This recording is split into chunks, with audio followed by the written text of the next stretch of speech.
welcome everyone. This is Mero at AngloLink. Today I'm going to review all the English tenses with you. As you will remember, in our first 9 lessons in the series Learn the English Tenses, each time we took 2 or 3 different tenses and looked at the formulation and usage of those in detail. Today we're going to take all the tenses and review the usage of each one of them. At the end of this lesson, there will be a link to another video where I have prepared some exercises for you. These exercises are going to be quite challenging, but also a lot of fun, where you will have to choose the correct tense among all the tenses that you will review with me in this lesson. Today's prize draw is a free copy of Anglophile 105, which is indeed a review of mixed tenses plus extra exercises. To enter the prize draw, all you need to do is to make a comment in the section below. So, when you're ready, we can begin with our review of all the English tenses. All English tenses. As you know, I have explained the different English tenses to you in my 9 videos on tenses. In each video, we have looked at the formulation and usage in detail. In this lesson, we're going to summarize and review the usage of all these tenses together. So, just to remind you, in the first video, we looked at the difference between I do and I'm doing. Then, we looked at the difference between I'm doing and I have been doing. In the third video, we looked at I have been doing and I have done. And then we moved on to the difference between I have done and I did. In my 5th lesson, we looked at action verbs and state verbs. The 6th video was on future tenses. We looked at the difference between I will do and I am going to do. And in the following video, we looked at the difference between I am going to do and I'm doing with a future time marker. In the 8th video, we looked at all the past tenses. I was doing, I had done, and I had been doing. And finally, we looked at all the future tenses. I will be doing, I will have done, and I will have been doing. So let's start our revision by looking at present simple. I do, he does, etc. As you will remember, the present simple tense indicates a fact, a habit, or a regular action. Let's look at some examples. A fact. She's an author. She writes books. A habit. She always writes in the morning. And a regular action. She writes 2 books a year. Let's now look at present continuous. I'm doing, she's doing, we're doing, etc. As you will remember, the present continuous talks about a temporary action in progress at present. She is currently writing a new book.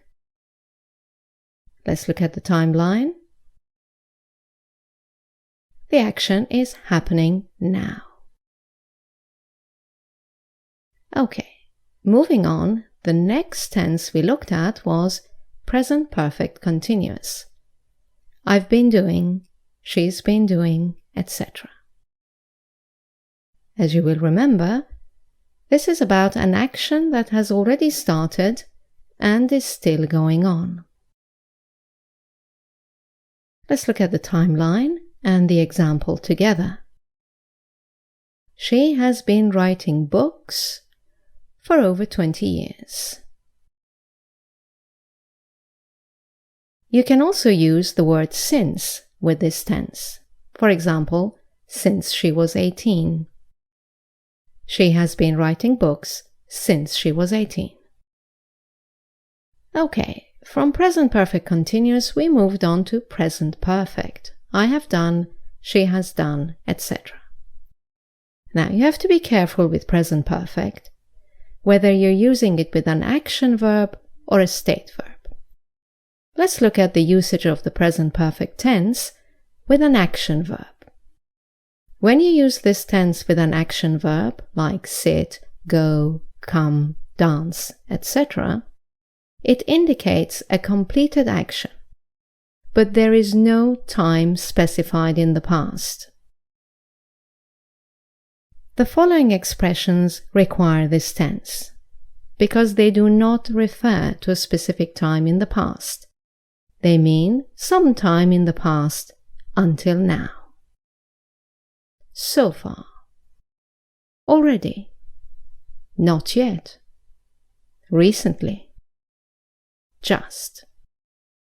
Ever. Never. Today until now. This year until now. In the last few years. In the past week. For example, she has already written 40 books. Let's look at the timeline. The action is completed without saying exactly when. It's completed before now, which is the time of speaking. Now, looking at the present perfect tense with state verbs, it's completely different. Remember that a state verb doesn't take a continuous tense. So, with the state verb, the present perfect has replaced the present perfect continuous. Which means that, with state verbs, the present perfect shows a state that continues from the past to the present. For example, she has been a writer for 15 years, because we can't say she has been being a writer for 15 years. Or, I have known her since 2010. Again, because know is a state verb, and we cannot put it in the present perfect continuous tense. So we switch it back to the present perfect simple. I have known. But the timeline will look exactly like the present perfect continuous tense. A state that started in the past and continued and is still correct at the present moment. Right, moving on to the past simple. I did, she did, etc. Remember that initially we contrasted past simple with present perfect, because past simple is also a completed action, but at a specified time in the past. Any time expression that refers to a specific time in the past requires this tense. For example, yesterday, last year, a week ago, when I was young. For example, she wrote that novel many years ago. Let's look at the timeline. She wrote that novel many years ago, or yesterday, or 2 weeks ago, or when I was 10. You have a specified time in the past. Okay, moving on now to past continuous. I was doing, we were doing, etc. As you will remember, this is an action in progress in the past, either when a shorter action took place or at a very precise moment. Let's look at the timeline. She was writing that novel when she became ill. The next tense we looked at was the past perfect. I had done, we had done, etc. And as you will remember, that was about a completed action in the past, either before another action took place or before a very precise moment. Let's look at the timeline. She had written that novel before she became ill. Okay, moving on to the next tense, which was past perfect continuous.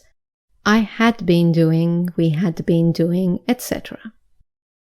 And as you remember, this is an action that had started, continued for some time, and was still in progress in the past. Either before another action or before a very precise moment. Let's look at the timeline. She had been writing that novel for a few months when she became ill. Okay, moving on to future tenses now and starting with future simple. As you will remember, there are two main usages.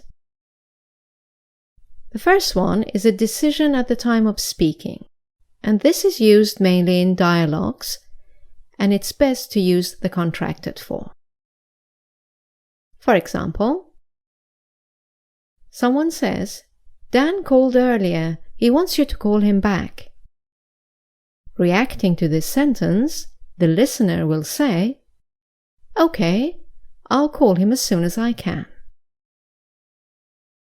The second usage was for a possibility in the future, and usually you need to include an expression of possibility in your sentence.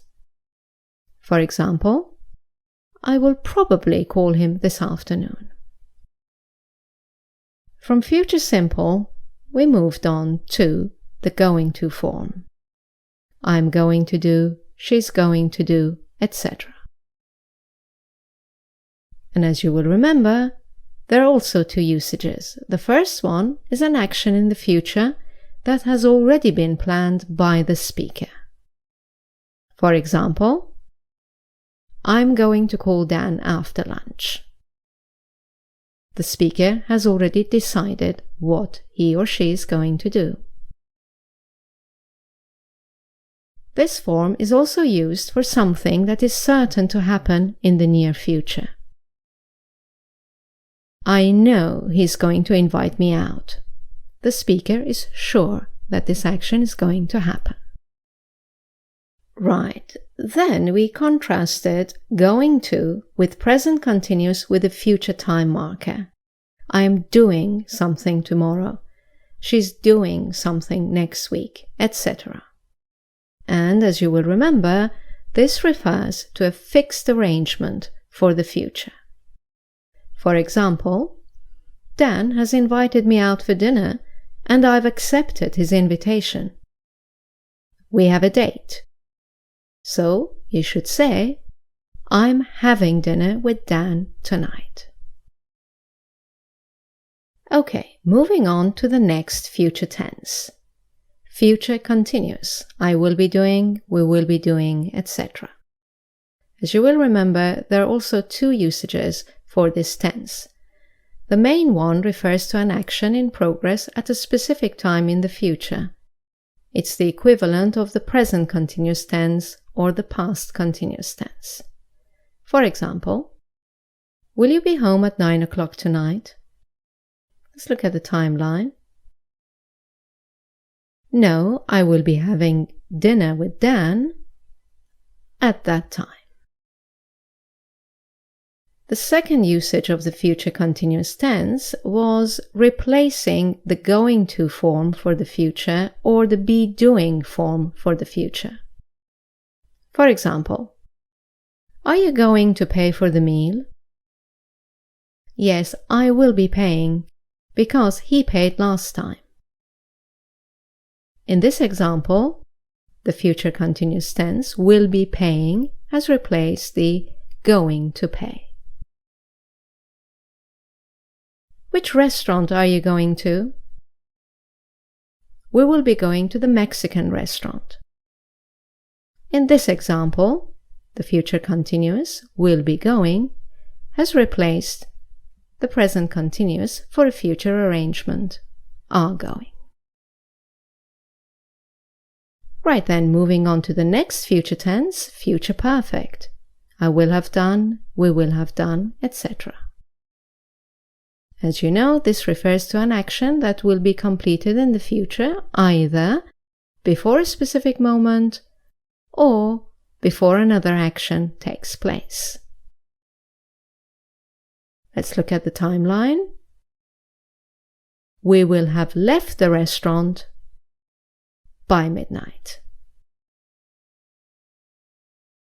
And finally, future perfect continuous. I will have been doing, we will have been doing, etc. As you will remember, this is an action that will have started, will have continued for some time, and will still be in progress in the future, either before a specific moment or before another action takes place. Let's look at the timeline. We will have been drinking for a few hours by the time we leave. Right, this brings us to the end of the revision lesson. We have prepared a video with exercises on mixed tenses for you. All you need to do now is to click on this image to go and do the exercises.